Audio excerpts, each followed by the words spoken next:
Welcome to our meditation.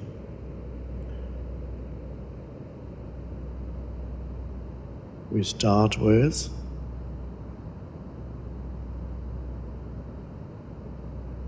the surface of now, which is whatever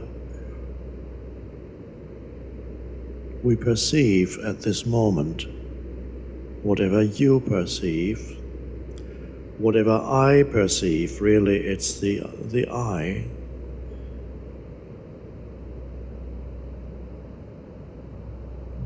So you perceive this person talking, you hear the voice, there's the totality of the room, there's the ever-present noises, the ceiling and the walls, all part of the totality of your visual perception.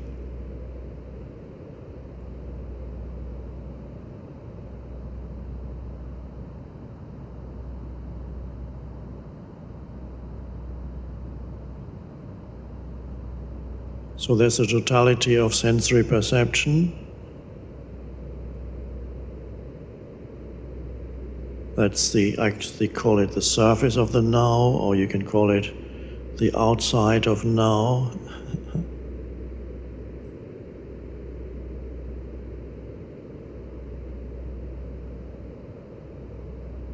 And then you're also aware of yourself breathing.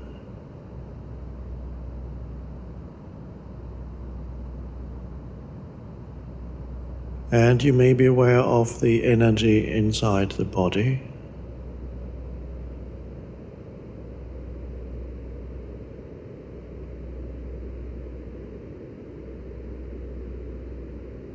So we are gradually moving from the outside to the inside.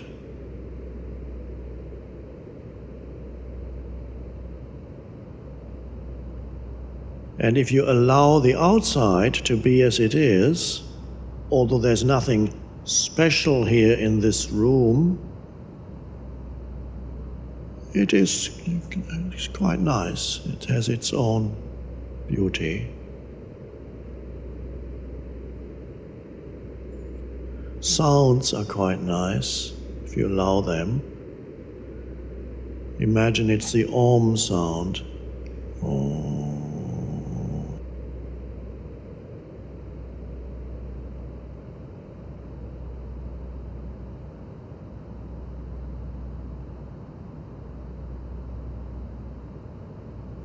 And now comes the really important part.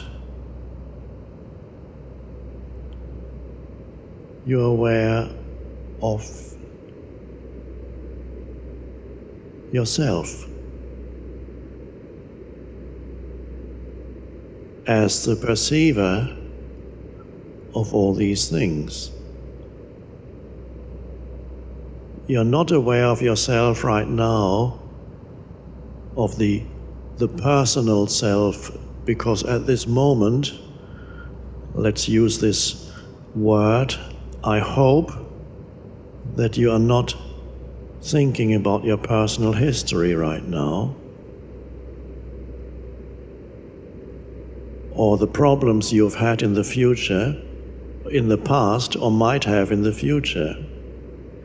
So when I say you're aware of yourself, it's not you're aware of yourself in the usual way, because when you usually say you're aware of yourself, you're aware of the story of yourself, you and your life,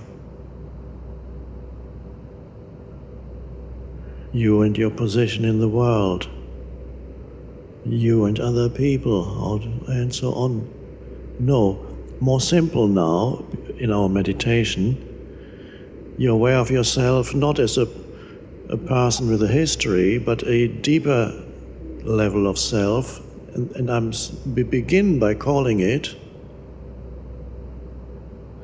the perceiver of whatever it is that arises in your perception, auditory, visual, feeling, sensing.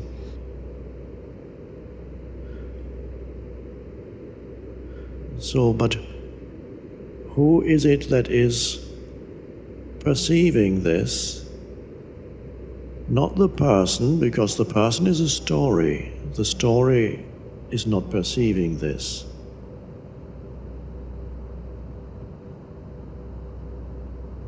So for a moment, let's not call it anything, but be aware of the simple fact that you are perceiving this, but you don't know what that is, that I that is perceiving. But there's no doubt that that is there.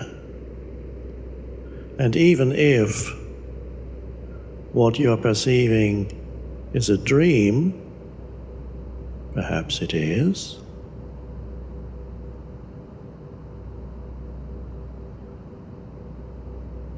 it certainly has a lot in common with a dream, because a dream evaporates very quickly, it doesn't last.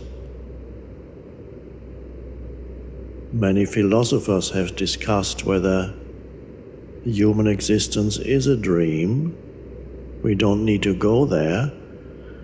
We can say it might be, but even if it is, if it's all not real, as some people say, there is something in which the dream appears. The dream is being experienced. One could say there's a light in which the forms appear, and you are that. And there's no doubt that if it's a dream, it's happening. If it's all unreal, at least that unreality is happening in that light of awareness. Because without that awareness, there would be no sense perception, there would be no room, there would be no voice, or somebody listening to the voice. So that's the one thing that cannot be doubted. Everything else you can doubt, whether it's actually real. And that awareness is formless. It doesn't have a history, because your entire history appears in it. When you remember it, in that awareness. And when things happened that once happened, they happened in the present moment, in the light of awareness. And you can only remember it as the awareness now. So I'm now asking you, although you continue to be aware of sense perceptions, to simply acknowledge the fact that you are aware. And even that is not perhaps putting it rightly, to acknowledge the fact that there is awareness.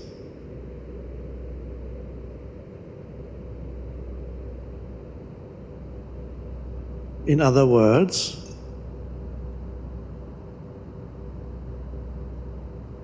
you are aware that you are aware. You are conscious of being conscious. It sounds a little strange, but it's an amazing thing.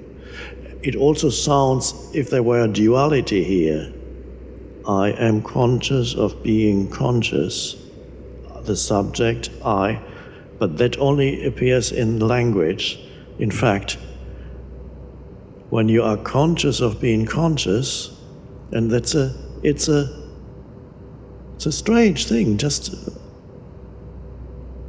and you can't say much about it.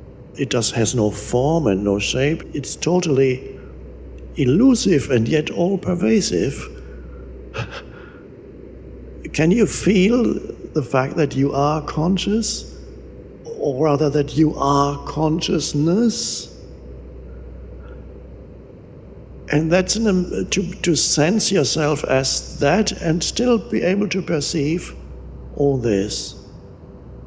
And you have long since left compulsive labeling behind when you are aware of yourself as consciousness and then perceive as consciousness. Labeling things mentally doesn't come in anymore. There's just consciousness and forms arising and subsiding in consciousness. Arising, some forms stay for a while. This room stays as long as you sit here. This room arises in consciousness, and then you leave and it subsides. But the voice, the words arise in consciousness and subside. Arise, subside. You could call consciousness the eternal gap behind everything, the gap in between everything, the space behind everything, whatever you want to call it. These are just pointers. And there is an intense frequency that arises in you when you become aware of consciousness. It makes the personal self fade out. It burns up the karmic accumulations in you, old stuff from the past, pain body, old mind patterns. And your entire being is vibrating at a higher frequency. That's the only way I can put it. The words may not be absolutely right, but that's how I sense it in you. And that is inherently joyful and energizing to sense this essence in yourself.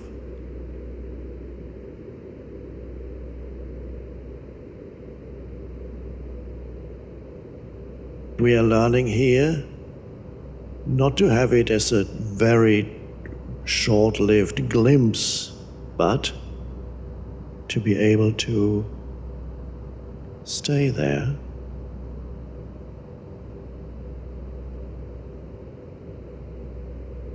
And every moment you stay in that,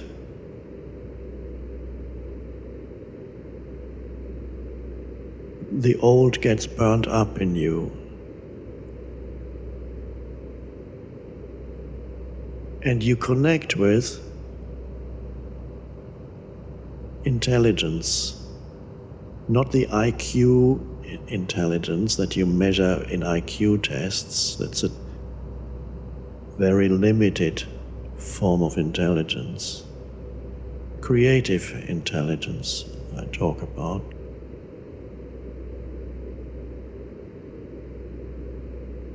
This does not mean that you or I, this moment, will come up with the solution to the problem that Einstein couldn't solve, the unified field theory, or whatever it was. Nor does it mean that suddenly I can paint a masterpiece or compose an exquisite piece of music, because these are not vehicles that have been prepared in this body, by this body. But this intelligence can flow into something. If there is a vehicle in your life, it can flow into that, transform it, and make it absolutely creative.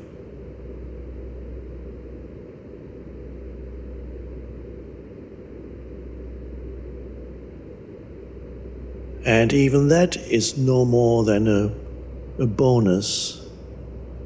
For some people, it may be enough to walk around the planet for the rest of their life in this form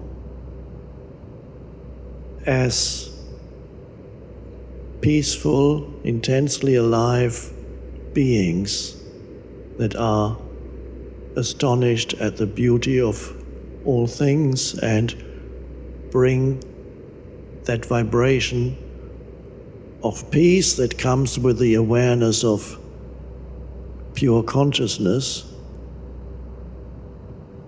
Whoever they meet gets a little whiff of that. And for some humans, that's enough, and they fulfill their purpose here. Others may create some more elaborate forms, but empowered by not the ego, but by the greater intelligence it creates. It can flow into the human mind and body and create through the human form.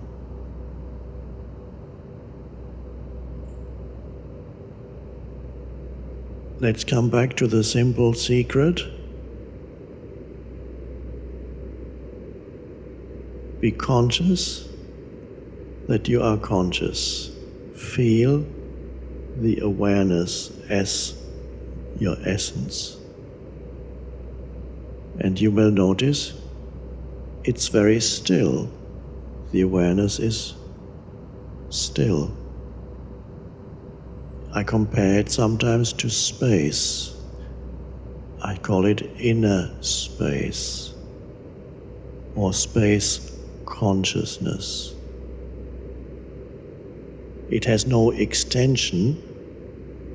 It is vast, but not like the outer space that you see. You don't see it, but that is there when you look at the sky at night. The vastness of space is only a reflection in the external of who you are in the essence of your being.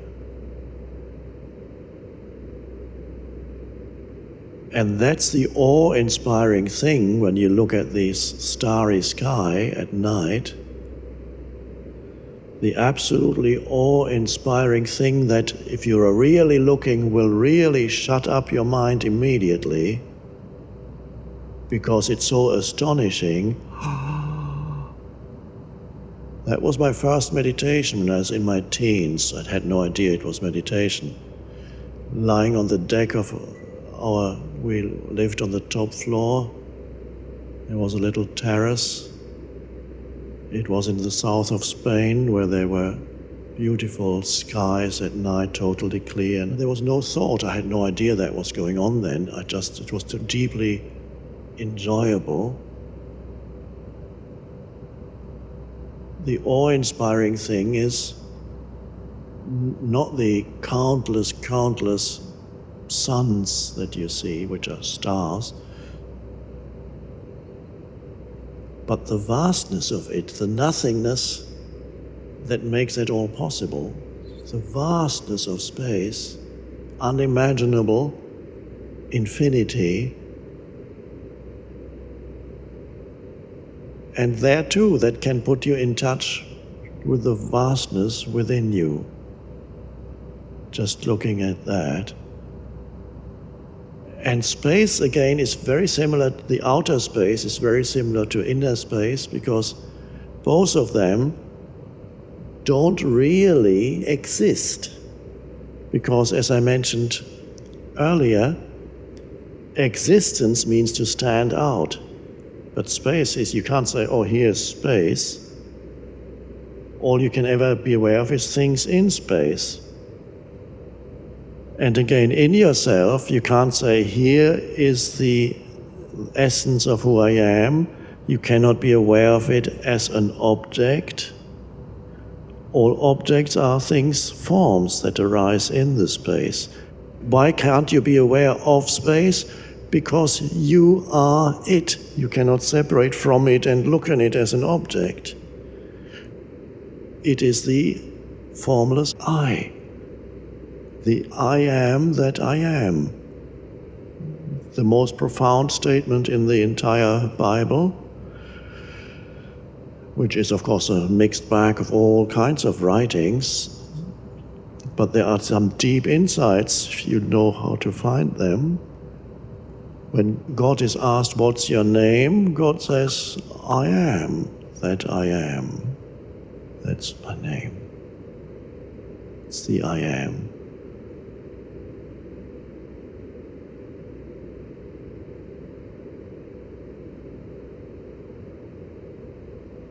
That immediately there's space in you when you become conscious of being conscious. That is space. In any situation you find yourself in, a quick access to inner space, spaciousness, essence, is to become conscious that you are conscious. That's presence. Then, yes, you are still a person, you can function as a person, but you are not trapped in the person. That's the hybrid I talked about. You function as the person, we are not trapped in the person.